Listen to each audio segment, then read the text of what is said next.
ഇന്ത്യയുമായി സമ്പൂർണ്ണ യുദ്ധത്തിലുള്ള സാധ്യത തള്ളിക്കളയാനാകില്ല എന്ന് പാകിസ്ഥാൻ പ്രതിരോധ മന്ത്രി ഖ്വാജ ആസിഫ്. ഇന്ത്യയുടെ പാകിസ്ഥാനോടുള്ള ഓരോ മുന്നറിയിപ്പിലും ഇന്ത്യ നൽകിയ സൂചന എത്തേണ്ടിടത്ത് എത്തിയിരിക്കുന്നു എന്നാണിത് അർത്ഥമാക്കുന്നത്. അടങ്ങി ഒതുങ്ങിയിരുന്നില്ലെങ്കിൽ തിരിച്ചടിച്ചിരിക്കും. രണ്ടാം ഓപ്പറേഷൻ സിന്ദൂർ ഉണ്ടാകും എന്ന ഇന്ത്യയുടെ പ്രസ്താവനകളിൽ ഭയന്നു വിറച്ച് പാകിസ്ഥാൻ തയ്യാറെടുപ്പുകൾ മുറുക്കുകയാണ്. രാജ്യം ജാഗ്രതയിലാണ് എന്നാണ് പാകിസ്ഥാൻ പറയുന്നത്. ഇന്ത്യയെ ഒരു തരത്തിലും അവഗണിക്കാൻ കഴിയില്ല. പരമാവധി തയ്യാറെടുപ്പുകളിലും ജാഗ്രതയിലുമാണ് പാകിസ്ഥാൻ. അഫ്ഗാനിസ്ഥാനിൽ നിന്നടക്കം ആക്രമണങ്ങൾ തുടരാൻ ഇന്ത്യക്ക് കഴിയും എന്നത് പാകിസ്ഥാനെ ഭയപ്പെടുത്തുന്നു. അതൊരു പൂർണ്ണമായ യുദ്ധത്തിലേക്ക് പോകാനും സാധ്യതയുണ്ട്. ഒരിക്കലും ഇന്ത്യയെ വിശ്വസിക്കാൻ കഴിയില്ല എന്നതാണ് ഖ്വാജ ആസിഫിന്റെ വാക്കുകൾ. അതിർത്തി കടന്നുള്ള ആക്രമണങ്ങളോ അതിക്രമങ്ങളോ ഇന്ത്യ നടത്താൻ സാധ്യതയുണ്ടെന്ന് പാകിസ്ഥാൻ പ്രതീക്ഷിക്കുന്നു. അതിനാൽ ഇസ്ലാമാബാദ് പൂർണ്ണ ജാഗ്രതയിലാണ്.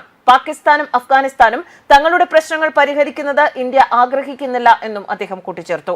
ഓപ്പറേഷൻ സിന്ദൂറിനെ 88 മണിക്കൂർ നീണ്ട ട്രെയിലർ എന്ന് ഇന്ത്യൻ കരസേനാ മേധാവി ജനറൽ ഉപേന്ദ്ര ദ്വിവേദി വിശേഷിപ്പിച്ച് മണിക്കൂറുകൾക്ക് ശേഷമാണ് പാകിസ്ഥാൻ പ്രതിരോധ മന്ത്രിയുടെ ഈ പരാമർശങ്ങൾ വരുന്നത്.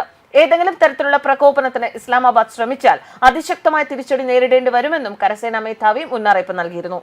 പാകിസ്ഥാനിൽ നടന്ന 2 ചാവേർ ആക്രമണങ്ങൾക്ക് പിന്നിൽ അഫ്ഗാൻ പൗരന്മാരാണ് എന്ന് ആരോപിച്ചതിന് ദിവസങ്ങൾക്ക് ശേഷമാണ് പ്രതിരോധ മന്ത്രിയുടെ ഈ പ്രസ്താവന വരുന്നത്. സഖ്യകക്ഷികളായിരുന്ന 2 രാജ്യങ്ങളും തമ്മിലുള്ള ബന്ധം കൂടുതൽ വഷളാവുകയാണ്.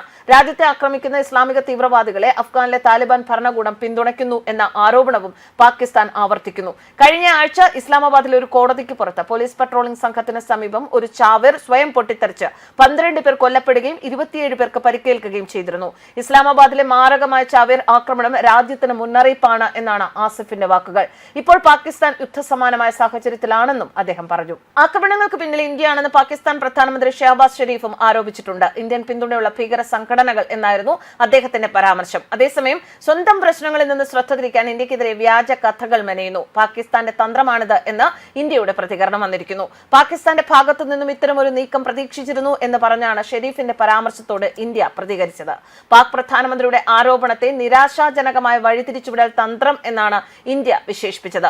സമനില തെറ്റിയ പാകിസ്ഥാൻ നേതൃത്വം ഉന്നയിക്കുന്ന അടിസ്ഥാനരഹിതവും തെളിവില്ലാത്തതുമായ ആരോപണങ്ങളെ നിസ്സംശയം തള്ളിക്കളയുന്നു. രാജ്യത്തിനകത്ത് അരങ്ങേറുന്ന സൈനിക പ്രേരിതമായ ഭരണഘടനാ അട്ടിമറിയിൽ നിന്നും അധികാരം പിടിച്ചെടുക്കലിൽ നിന്നും പൊതുജനങ്ങളുടെ ശ്രദ്ധ തിരിക്കാൻ ഇന്ത്യക്കെതിരെ വ്യാജ കഥകൾ മെനയുന്നത് പാകിസ്ഥാന്റെ പതിവാണ്. വിദേശകാര്യ മന്ത്രാലയ വക്താവ് രൺധീർ ജയ്സ്വാളിന്റെ പ്രസ്താവനയിൽ ഇങ്ങനെ വ്യക്തമാക്കുന്നു. എന്നാൽ ഓപ്പറേഷൻ സിന്ദൂർ കഴിഞ്ഞ 6 മാസം പിന്നിട്ടു. ഇന്ത്യൻ സൈന്യം വരുത്തിയ നാശനഷ്ടം പരിഹരിക്കാൻ ഇനിയും പാകിസ്ഥാന് സാധിച്ചിട്ടില്ല. പാകിസ്ഥാന്റെ വിവിധ വ്യോമതാവളങ്ങളിൽ ഇന്ത്യ നടത്തിയ വ്യോമ ആക്രമണങ്ങളിൽ വലിയ നാശനഷ്ടങ്ങളാണ് ഉണ്ടായത്. ഇതിൽ നിന്ന് കരകയറാൻ ഇന്നും പാകിസ്ഥാന് കഴിഞ്ഞിട്ടില്ല.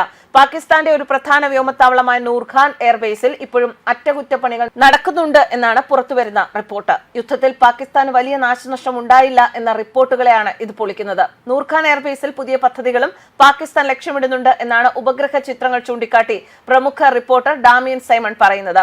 2025 മെയ് മാസത്തിലെ സംഘർഷത്തിൽ ഇന്ത്യ തകർത്ത റാവൽപിണ്ടിയിലെ നൂർഖാൻ എയർബേസ് പുനർനിർമ്മിക്കാനുള്ള നടപടികൾ പാകിസ്ഥാൻ ആരംഭിച്ചുവെന്ന് നവംബർ 6 സൈമൺ എക്സിൽ കുറിച്ചിരുന്നു. ഇന്ത്യയുടെ ആക്രമണത്തിൽ തകർന്ന വടക്കൻ സിന്ധിലെ ജക്കബാബാദ് വ്യോമത്താവളത്തിലും അറ്റകുറ്റപ്പണികൾ നടക്കുകയാണ്. ഇവിടെയുള്ള മേൽക്കൂര ഘട്ടം ഘട്ടമായി പൊളിച്ചു മാറ്റുന്നതായാണ് റിപ്പോർട്ട്.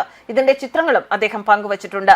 പാകിസ്ഥാനിലുള്ള 10 സൈനിക വ്യോമത്താവളങ്ങളാണ് ഇന്ത്യ ആക്രമിച്ചത്. News desk കർമാൻസ്.